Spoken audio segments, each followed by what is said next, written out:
How about now? Is it working? Yes, I see somebody say yes. Thank you all so much for your patience and for waiting. Technology has not been our friend tonight. Welcome, for real, to WFDD's Photo of the Year virtual celebration. We are delighted to have you with us. Is it working? We are so happy to have you with us tonight. I'm Molly Davis. I'm WFDD's Assistant General Manager.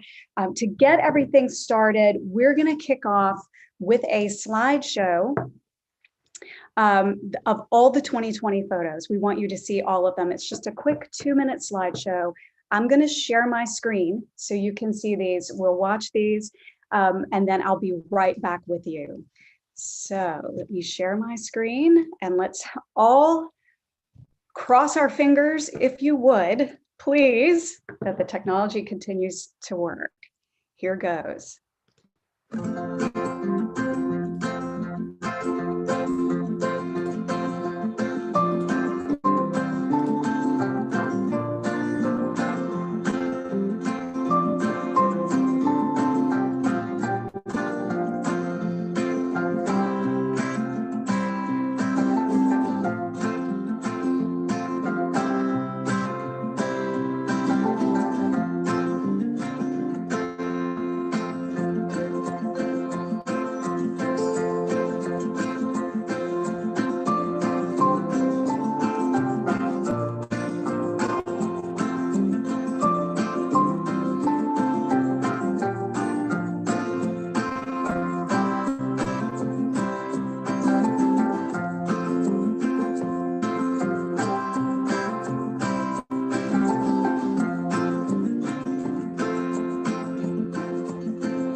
Aren't they all amazing?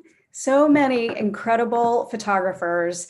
So we're going to get started with our event. First, I want to be sure to thank our sponsors for this event, Arbor Acres, Hampton House Art and Framing, and Paul J. Senior Botanical Garden. We're so grateful for your support of WFDD and of the Photo of the Week and Photo of the Year initiative. Thank you for doing that. Tim Nolan is our mixologist for the evening, and he's put together a fun cocktail. Now, Tim is at work, and so he's in a really noisy environment. And so he made a video for us. So we got another video to share. But Tim is also hanging out in the chat in YouTube. So if you have questions that you want to ask him about the cocktail, you can put those in the chat, and he'll be hanging out and watching for your questions, and he can answer them. So once again, I'm going to share my screen one more time, and Tim's going to take us through making the cocktail for the evening.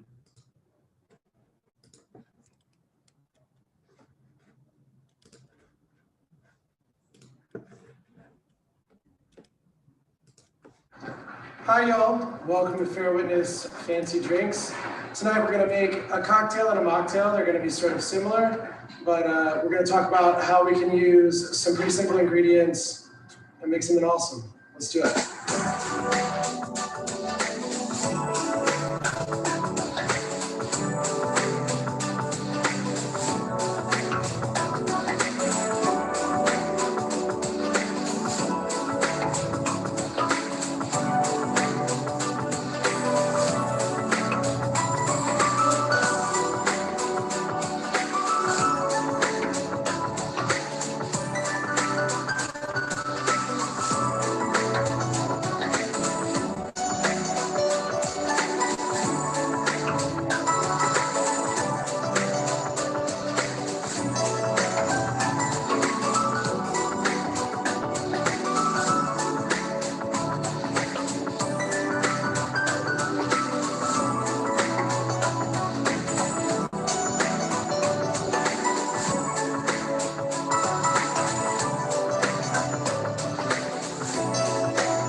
guys, there you go. Taking some really simple ingredients, using some proper technique to express the flavors, and you end up with a really delicious cocktail or a delicious mocktail.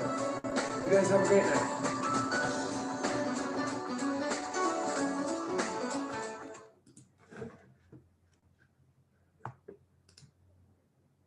All right, how about that? So again, if you have any questions for Tim about baking that cocktail, you can just put them in the live chat there on YouTube. I know he's hanging out watching, and he'll be glad to answer any questions that you have. So next up in our fun series of events, we have chef and food blogger, Nikki Miller-Kaw. Nikki, you want to turn your video on? There she is, and you're muted. There you go. Hi. Everybody knows about that because we're all doing Zoom all the time now, aren't we? Nikki, thank you for being here with us and being a part of this event. I know you have literally cooked up a fun appetizer for us. So I'm going to turn it over to you and let you take everybody through making what you've got for us. Awesome. So how about that cocktail though? That was amazing. I know I made one. So tonight, you have caught me in my kitchen making dinner, but before I make dinner, I need to make a little appetizer. And so what we're gonna make tonight is we're gonna make a mushroom toast. So essentially, the idea of a mushroom toast, it's literally toast with mushrooms on top, but we're gonna make it a little bit fancy. So I'm gonna show you my stove here. I've got my wonderful cast iron skillet and it's screaming hot. And so I've put a little bit of olive oil in the bottom of the pan to start. And I'm just gonna go right in and put in my mushrooms. And these are just chopped button mushrooms. You can use any kind of mushrooms you want. If you are a forager and you like foraging for mushrooms, you can use those. You can use shiitake mushrooms, maitake mushrooms, enoki mushrooms, chicken of the woods mushrooms. It runs the gamut. You can cook them all. So essentially what you're doing is you are going to sear the mushrooms. So we've got oil in the bottom of the pan, but I'm going to put a little bit more of olive oil right on top of this. Get it really sizzling. And then I'm going to season it with a little sea salt and a couple of cracks of black pepper. So what's happening now in the pan is the mushrooms are releasing their water. So mushrooms are very water soluble, if you will. And what you're doing is you are basically caramelizing these mushrooms, and you are going to take them from their raw state and it's going to change color, it's going to change texture and give it flavor. So you just want to toss them around a little bit in the oil. Make sure the seasoning covers them all. And then once you've done that, you want to add a couple of garlic cloves, just sliced garlic cloves. If you feel like mincing it, that's fine too. And so the garlic is going to caramelize along with these mushrooms. And as you can see, the mushrooms are already starting to change color. And at this point in the game, you are going to leave the mushrooms alone so that they can develop a sear, so they can have lots of crispy edges and really become texture-wise incredibly flavorful. Next, you want to add some sausage. So I like bulk Italian sausage, and this is about 2.5, 3 ounces of bulk sausage. And so you can either use sausage that's in a casing, and you can take it out of the casing and put it right into your pan. And you just want to break it up a little bit. And if you are one of my vegetarian friends, you can leave this portion of the recipe out, and you can either use TVP, which is textured vegetable protein that has been hydrated with a little bit of vegetable broth, or you can use veggie crumbles or even roasted vegetables, really, if you'd like to add that to the mix. So once your sausage starts browning, the mushrooms are still caramelizing, I push them to the outer portion of the pan so that I can get a good sear on that sausage. And then once that starts working, then you get to add some more vegetables. You get to add some kale. So there are dozens of different varieties of kale. And what I have tonight is I've got curly kale. You can use dinosaur kale. You can use curly kale like me. You can use, you don't even have to use kale. You can use other greens that are more tender, like mustard greens or even collard greens. Kale is one of those greens that are really finicky. And in order for it to taste soft and luxurious, you have to massage it. Yes, you have to massage your kale. And so when you massage your kale, you're breaking down the fibers a little bit, and you're going to put it right into the pan. So there's a little bit of water on the kale. So when you put it in, it might pop and sizzle, and that's okay. But there's so much going on in the pan here. I don't think it's going to do that tonight, which is a plus. It won't pop in my face. So you're just going to wilt the kale at this point. And you're going to mix together the mushrooms and the sausage. And at this point in time, you're just wilting the kale or other green if you decide to use another kind of green. And the caramelization is happening on the mushrooms and on that garlic you just put in there. And I'm going to season it a little bit more with a little bit more salt and a little bit of more pepper. And that fresh cracked black pepper is perfect. Oh, that little ding right there, that means that my toast is done. So I'm gonna let this hang out for a moment.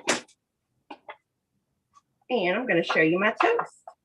So right here, I've got just some brioche toast, brioche bread. If you are not a bread fan, a brioche fan, you can use bagel, you can use pita, you can use any kind of bread as your base.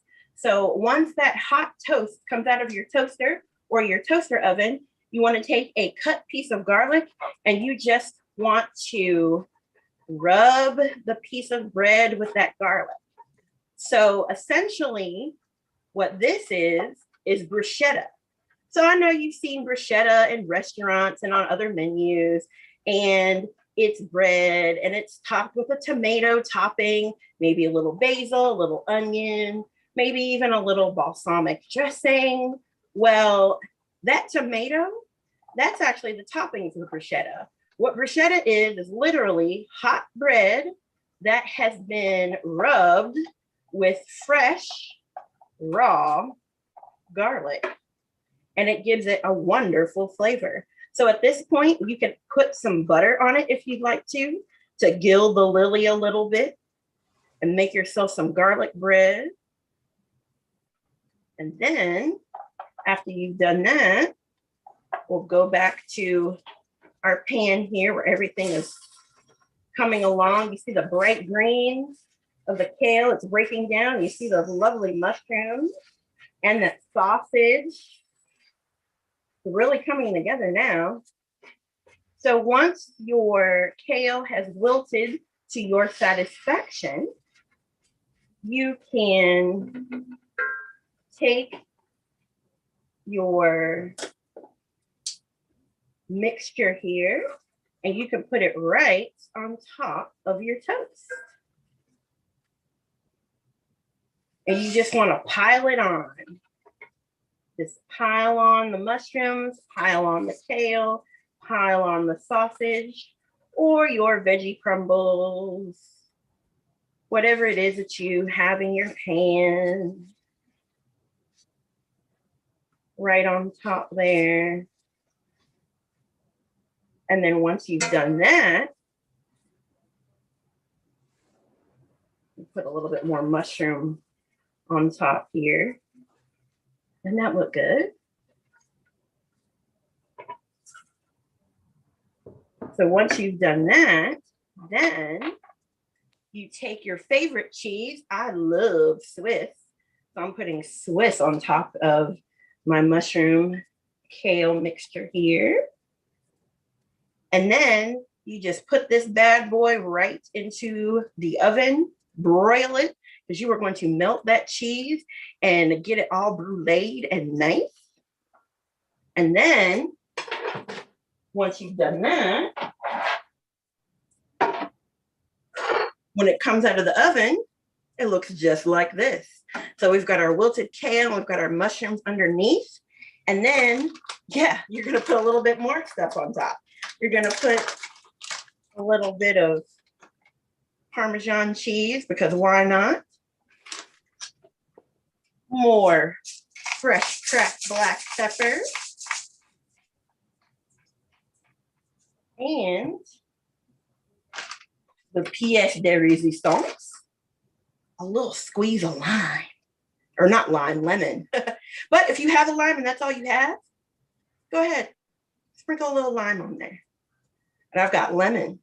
So I am going to cut this in half and do a little taste, you know, for research purposes. And then you've got the melty cheese here of the Swiss.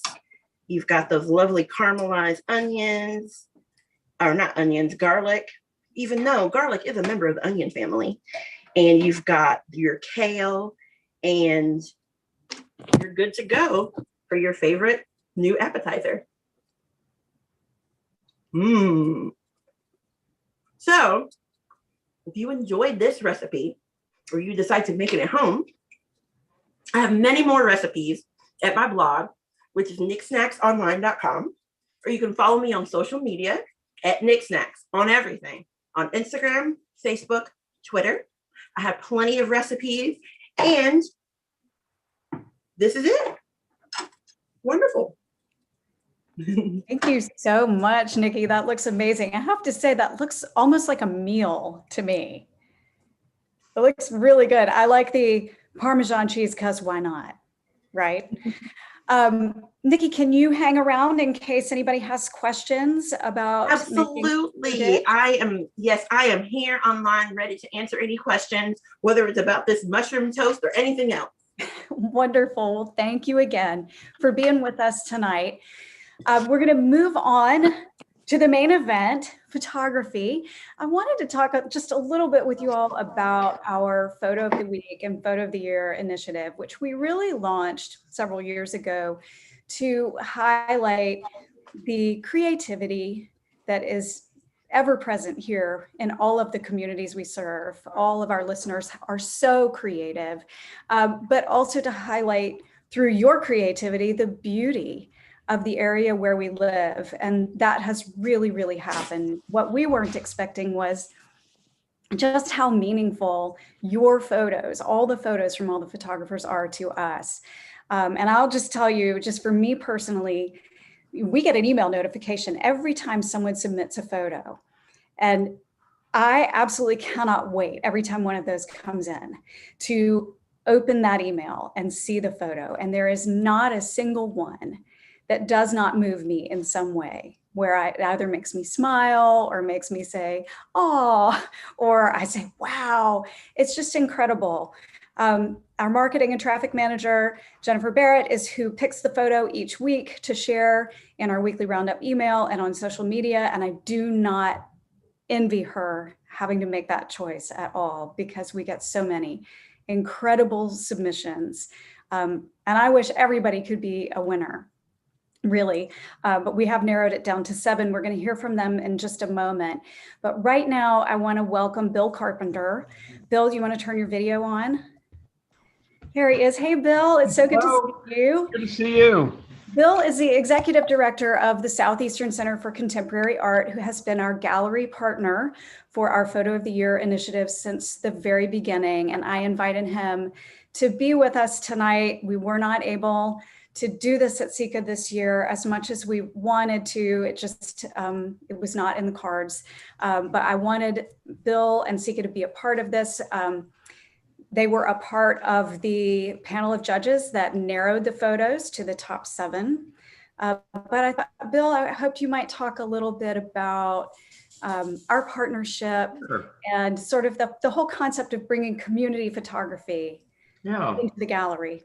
Yeah, so the Southeastern Center for Community Art is here in Winston-Salem and has actually been in its current location since 1974. And throughout that time, we've gone to great lengths to make sure that we are conversing with and collaborating with the community as much as we can. And we very much want to celebrate what we think is Winston-Salem's and the Triad's more generally artists and the art ability. And also while we're supporting those artists, that we try to do all we can to support the art economy so that we are helping forge new careers in the arts and new careers in art adjacent areas. But the WFDD photo competition is really actually near and dear to us. It fills our community partner gallery each year. It's wonderful to see over 50 something photos, and folks come in and they get to vote with stickers, and we look forward to actually expanding it and giving it an even more professional look, and really turning it into what we think will be a stellar yearly event. The WFDD listening area has always been wonderfully supportive of the arts and wonderfully supportive of SECA, and we're just really happy to return that support. And if you haven't had a chance to come by in a while or recently, please do. I think you'll see some interesting changes and some great art. We've got an opening on Saturday, so if you're looking, we have 2 local artists actually opening on Saturday. So come on by. But WFDD, great job, and we're happy to be a partner. So thank you. Thank you so much, Bill. We really appreciate you being here, and we're so appreciative of your partnership as always, and look forward to having everybody together in the gallery, hopefully next year, hopefully. We are too. Take care. Thank you. Thank you. Okay, well, let's move on and hear from our photographers. So I'm going to share my screen one more time.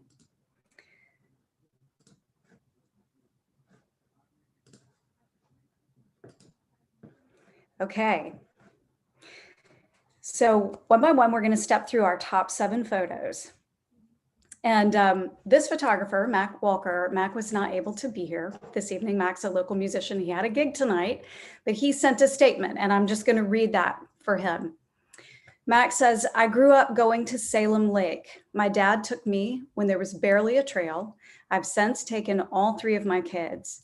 I try to get out there as much as I can. There's a piece to it. We're so very fortunate to have such a great spot to walk, bike, and just take in nature." This photo was taken on a really unseasonably warm evening around 5-ish. It was early January. I had a light jacket, if that. It seemed as if everything had stopped for a moment. No bikes were coming by, no cars whirring by on Linville Road, no folks walking, just calm and still, peaceful, as if we'd all taken a breath. So that's Mac's photo. That was featured on January 10th of 2020. Our next photographer and photo is Gibson Walker. Gibson, you want to turn on your video?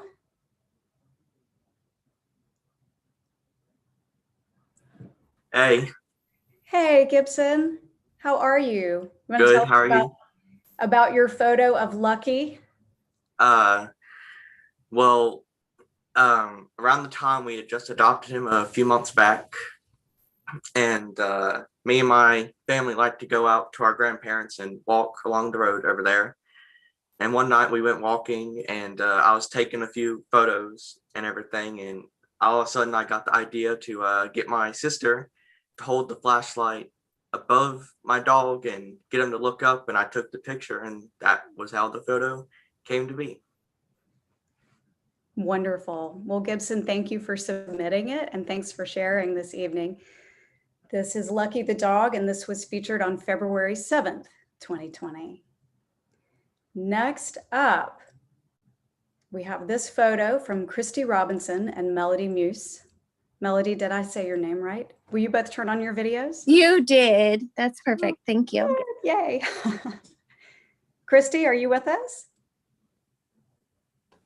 I am. Thank you so much. Oh, wonderful. Thank Will you goodness. talk a little bit about your photo?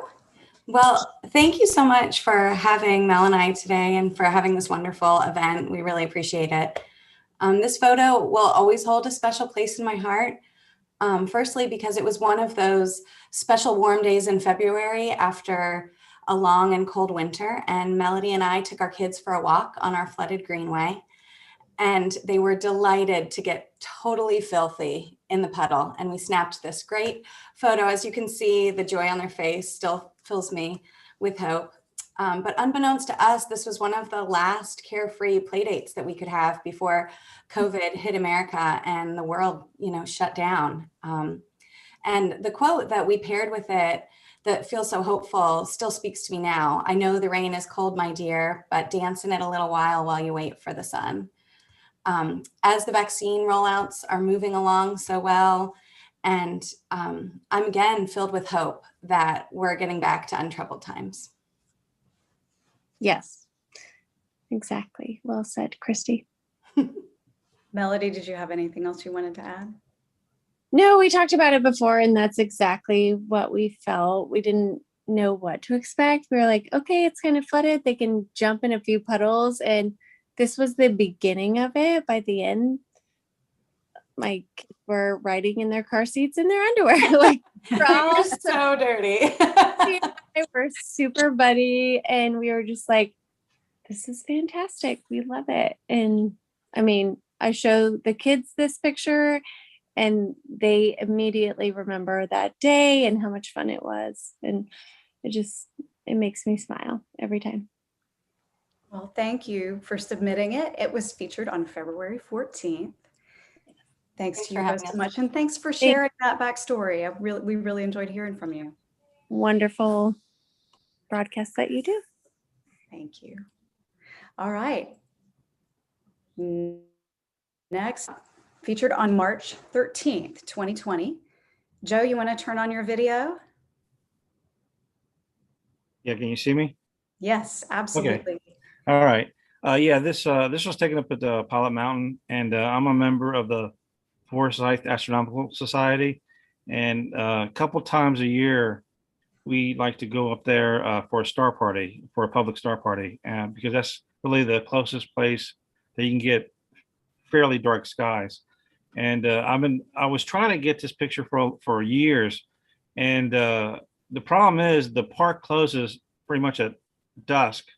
So the only time I can get a picture like this was during a star party, because the star party goes on to about 10:30 or 11. So what I did was, well, initially the star party was on a certain date, and it was we planned it out for a new moon because that's when the sky is the darkest. And we had a rain date. It was either cloudy or rainy, the date of the event. So we always have a rain date of a week after. So the week passed, and that actually put the moon up into the sky. It wasn't a new moon. And so this kind of picture is called a nightscape. And it's like a landscape, but you include the sky. It could either be clouds or stars. And so what I did was I took my camera, set it up on a tripod, walked out to I'm going to say the pinnacle of the park, and I set it up on the tripod, set the exposure for about 6 seconds. And I have a intervalometer, which is a little tiny computer that tells the camera to take pictures like every 6 seconds. And as soon as you get done taking a picture, save it to the card and take another one. And so I had it set up to where it was like doing it for like an hour and a half, maybe even 2 hours, because I wanted to do a movie of the stars, of the stars rotating. And so anyway, I got the data and came home, and what you got to do is a movie is a series of pictures. And so what you got to do is I had to take one picture into Photoshop, tweak it the way I wanted to do, and then create a script and apply that script to all the pictures. And then I took those pictures, put them into a special software called Star Stacks, and I made a movie. But I also took the same data and I extracted about 20 frames of the 8 seconds long shots, and I used the data there to put into a program called Star Stacks, and it actually just put each picture on top of each other, and it makes the stars trail, and so that's how I did it. Wow, what a fascinating process to go through. Yeah, it takes a very, very, very long time to do a very short movie. Well, thank you for submitting your photo. You're welcome. Thank you for sharing all of that. And it's so interesting how you put that together. Thanks. Yeah, for everyone should go up to when we do have a star party, everyone needs to go up to Pilot Mountain because it's a really a nice time up there. Thanks, Joe. Okay. All right. All right. Next up, Tony Phillips. Tony, you want to turn your video on? Are you still with us, Tony? I am. Oh, good. There you are. I had to have my daughter here to help me do my thing here. This photo, I live downtown Winston, and I have recently gotten a little chicken crazy, and I have had a couple chickens, and my daughter's friend raises chickens. They had these babies, and it happened to be on my birthday. So I went. She was born on my birthday, 5/19. So this is 2 days after. And this is Molly. Molly is a little Dominique chicken. And I can't even, I've had animals, horses, dogs, the gamut, but the personality of a little bitty chick is just taking my heart to these days. And this little chick was so funny. The picture is great. You can tell she's loving it in that cup. She's like, yeah, can I get out, please? What you don't see, I wish you could, is a little video next. I mean, her wings are maybe an inch long, maybe. Aww. And she worked herself right out of that cup and turned it over. But she lived in our house in my closet for until she was older. Regretfully, it was she did not make it all the way. She grew a couple of months old, but I think the heat she got too hot, so she isn't with us anymore. We have others, but she was a very fun chicken, and the whole family, which thought I was crazy, now they all love chickens because of Molly. So yeah, that's my wedding china, by the way.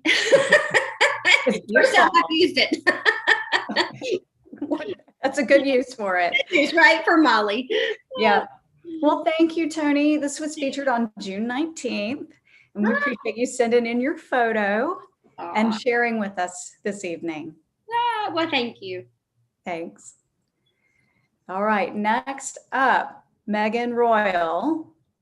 Megan, you want to turn on your video? I'm going to scroll down.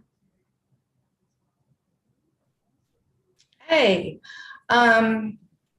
yeah, so this picture was taken on the Greenway in High Point, and it's between Deep River Road and the Piedmont Environmental Center off of Penny Road. And we like to take the dogs out there and take them for a walk. And this particular part goes over a kind of a swampy area and a creek.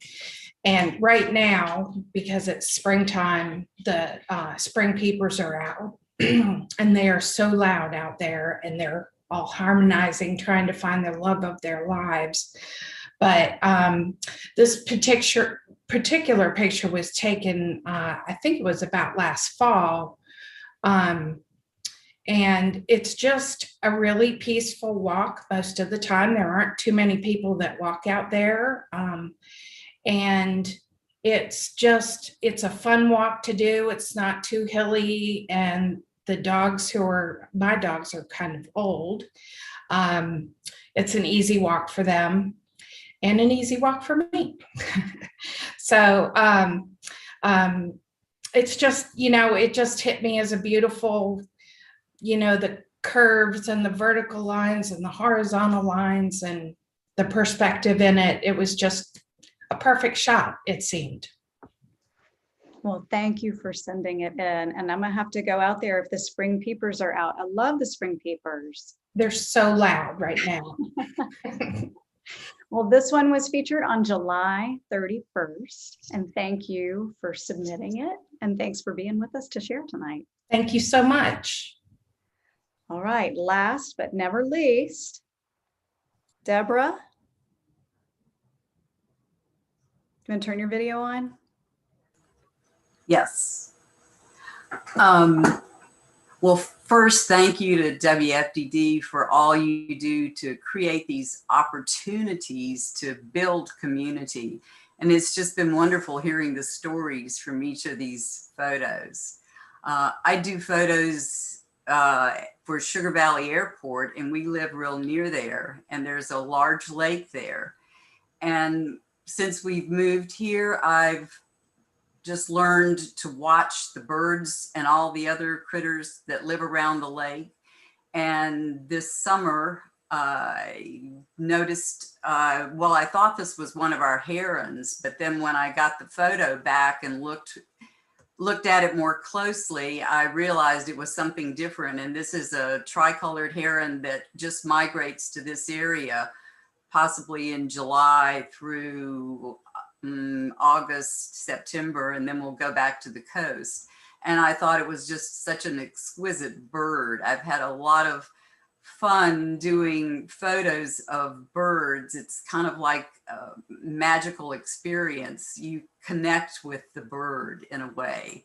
And it's very healing too. And during the pandemic, I've done a lot of bird photos. But it's been fun to just learn about the new birds that I haven't seen before, and then be able to share that with others who aren't able to walk around and see that, sharing that beauty in nature. Thank you. Thank you for sharing with us. And your photo was featured on August 28th. So you can, well, actually, Deborah, I was going to say you can leave your video on, but everybody, how about all of our photographers turn your videos on? I'm going to stop sharing my screen because we did voting. We had over 1,100 votes cast online. And I want to say that it was very close. It was very, very close. And like I said, I wish everyone could be our winners. And, in our mind, you are. Every one of your photos for every week is a winner. And frankly, even if it didn't get featured in the weekly roundup, it still feels like a winner to me because it brought us joy. But I want you to know, everybody who sent in a photo, that it brings joy to us and it brings joy to our community. When these photos get shared on social media, those are some of our social media posts with the most engagement. Everyone loves seeing your photos. So I know you're ready to hear the winners. We have some trophies for you. I don't know if you can see that. So I'm going to start with our first runner-up. Deborah, your photo is our first runner-up. Congratulations.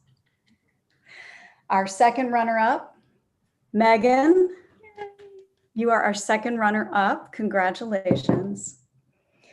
And our photo of the year for 2020, which will be featured on our Facebook page as our cover photo for the coming year. And you're going to get this trophy. Christy and Melody, your photo is our photo of the year for 2020. So congratulations to all of you. Congratulations. That is all we have, unless we have any questions that have come in. The last thing I wanted to share, and once again, I'm going to share my screen. if I can do that, is thank you. From the bottom of our hearts, from all of us at WFDD, thank you to Tim Nolan for putting together that awesome video. Thank you, Nikki, for making that great appetizer and being with us tonight. Thank you to Sika for being our amazing gallery partner. And thank you to our sponsors once again, Arbor Acres, Hampton House Art and Framing, and Paul J. Senior Botanical Garden. And thank you to our photographers. You all are amazing, and we appreciate you sharing with us and sharing with the community.